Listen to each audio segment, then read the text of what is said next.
Bien, alors bonjour tout le monde.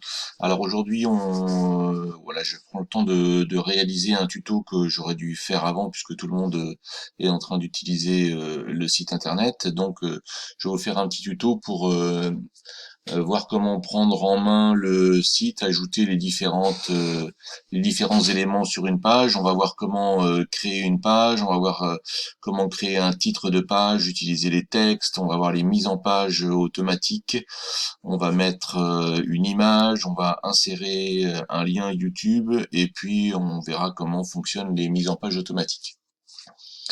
Voilà, alors pour les besoins de la démonstration, je vais créer une page ici sur le site des élèves. Donc pour ça, je me rends sur l'onglet page, je vais cliquer ici sur plus et je vais créer une page que je vais appeler tutoriel. Donc cette page-là, ne la recherchez pas ensuite parce que je vais l'effacer. Je clique sur terminer. Donc ma page tutoriel, elle apparaît ici, mon titre il a été créé automatiquement, et ensuite ma page je peux la déplacer où je veux dans mon arborescence. Vous voyez que ça déplace la page dans le menu. Si vous-même vous avez besoin de créer une sous-page à votre classe, par exemple, on va ouvrir ici le menu, on va prendre la classe de CM2 de Brigitte, et puis si Brigitte, par exemple, elle a besoin de créer une sous-page, eh bien je vais prendre ma page tutoriel, là, et puis je vais la placer sur la classe de Brigitte, et donc ça va devenir une sous-page de cette page CM2. Bref, voilà, donc le titre a été créé automatiquement. Et bien maintenant je vais insérer un titre. Donc pour insérer un titre, eh bien c'est en fait une zone de texte. Je vais écrire ici mon titre et je vais utiliser pour ça les options de mise en page qui sont ici. Donc là pour l'instant c'est écrit en mode normal, mais je vais le mettre en mode titre et puis je vais centrer. Voilà, ensuite je vais cliquer une zone de texte, donc ici j'écris mon texte.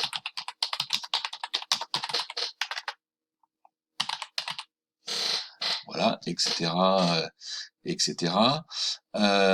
Pour les mises en page, donc vous avez la possibilité de mettre en gras, en italique, de centrer, de justifier, de faire des listes à puces, des listes numérotées. Ici, ça va être le bouton qu'on va utiliser pour mettre un lien. Par exemple, je vais sélectionner ce bout de texte-là, je vais cliquer sur le lien et puis je vais dire que, par exemple, ça renvoie vers le site EduMove, par exemple.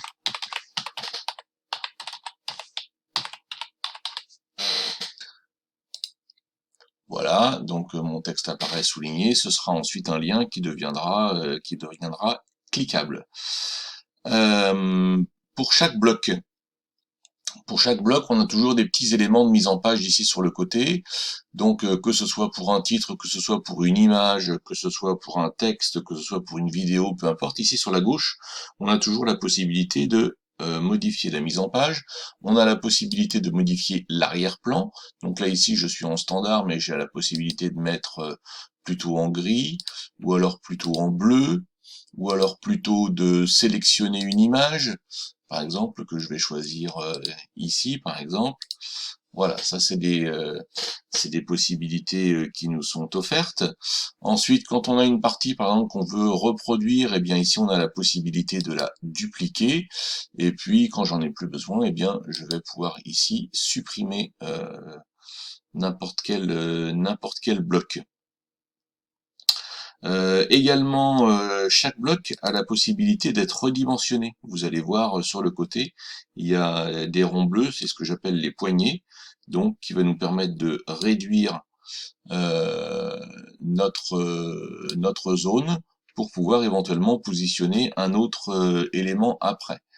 Juste à côté. Donc je vais par exemple essayer d'insérer une image. Donc je vais ici à droite dans mes outils chercher les images, je vais cliquer ici sur importer. Donc quand j'utilise la fonction importer, ça veut dire que c'est une image que j'ai au préalable sur mon ordinateur, et donc je vais insérer une image comme celle-ci par exemple. Voilà, donc cette image, elle est ici. Vous voyez que lorsque je me positionne sur le côté, ma flèche se transforme en une espèce de petite croix. Ça m'indique que mon image, je vais pouvoir la déplacer. Donc je vais pouvoir la prendre et puis je vais pouvoir la positionner ici. Voilà, et bien maintenant on va aller par exemple insérer une vidéo YouTube. Alors on va toujours dans les outils ici sur la droite, je vais chercher l'outil YouTube et je clique dessus. Alors soit ici vous avez le lien de votre vidéo si c'est une vidéo personnelle que vous avez envie d'insérer, donc vous mettez le lien, ensuite vous cliquez sur la loupe ici, ensuite vous cliquerez une fois sur votre vidéo et ensuite vous cliquerez sur sélectionner, mais on a aussi la possibilité de chercher des thèmes. Par exemple, je vais chercher une vidéo sur le thème de Versailles. Voilà, alors qu'est-ce que ça va me sortir? Eh bien, par exemple, cette vidéo là m'intéresse. Donc là ici j'ai tout le champ de recherche. Si c'est celle-ci que je veux insérer, eh bien je clique une fois dessus, je fais sélectionner et ma vidéo va s'insérer dans ma page. Je peux la centrer, je peux aussi augmenter sa dimension en utilisant les poignées. Voilà, vous vous souvenez également des mises en page automatiques, je peux mettre sur fond bleu, voilà, etc., etc. Les mises en page automatiques. Donc les mises en page automatiques, ça peut être intéressant, elles sont ici quand on veut positionner proprement, par exemple, plusieurs documents les uns à côté des autres. Eh bien, on va utiliser par exemple une mise en page comme celle-ci. La mise en page, elle est déjà opérée, on va pouvoir mettre à l'intérieur soit une vidéo, soit une image, soit un document de notre drive, mettre en dessous un texte avec un titre et puis un texte un petit peu plus développé. Alors on va maintenant voir comment insérer un document de notre drive. Donc pour insérer un document du drive, il faut d'abord que le document soit partagé en mode public, et je vous rappelle que vous devez utiliser pour ça le dossier qui a été créé spécialement pour le site, dans lequel on a des sous-dossiers correspondant à chaque enseignant, et donc chaque enseignant organise à l'intérieur de son dossier ses sous-dossiers. Donc, pour ce faire, pour ajouter un document du Drive, je vais aller cliquer ici sur Drive. Donc là, moi ici, forcément, j'aboutis à mon arborescence, l'arborescence de mon Drive à moi. Vous n'aurez donc pas la même chose ici sur la droite. Donc là ici, le dossier doc pour le site, il est positionné ici dans mon disque dur.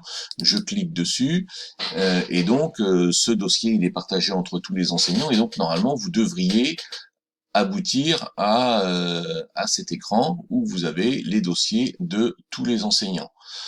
Donc je vais aller chercher un document de mon dossier et je vais insérer par exemple cette fiche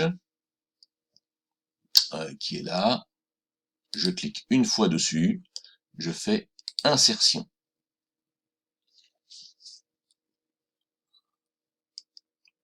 Donc là ici, mon document du Drive apparaît dans ma page. J'aurais pu l'insérer ici en utilisant le bouton plus. Donc je clique sur plus, je clique à partir du Drive, je vais chercher mon dossier, voilà, ici. Je vais dans mon dossier, je prends ce fichier, je clique une fois dessus et je clique sur le bouton insertion et mon fichier donc se retrouve ici dans ma mise en page automatique.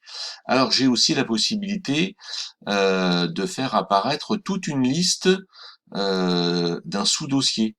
Je vais cliquer par exemple ici, je vais à partir de Drive, je vais par exemple décider de faire apparaître tous les fichiers qui sont dans mon dossier recettes bricolage.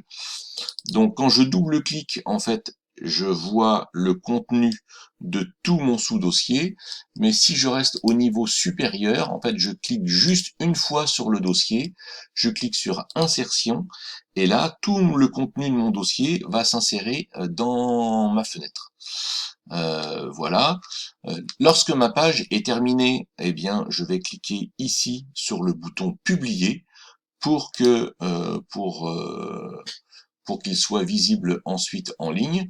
Vous avez ensuite un écran qui vous permet de visualiser on va dire les modifications qui ont été faites entre le fichier qui est actuellement en ligne et celui que vous allez mettre en ligne. Si vous êtes d'accord avec les modifications, eh bien vous cliquez sur Publier. Et ensuite ce sera fait et visible. Voilà, alors moi ici, forcément, je vais effacer ma page, ce que je vais faire tout de suite. Pour ça, je retourne dans mon arborescence page, je trouve ma page qui est ici, j'utilise pour ça les trois petits points qui sont ici sur la droite, et je vais supprimer la page tout simplement. Voilà, j'espère que ça vous aidera à manipuler le site de manière un peu plus experte, et je vous souhaite une bonne journée.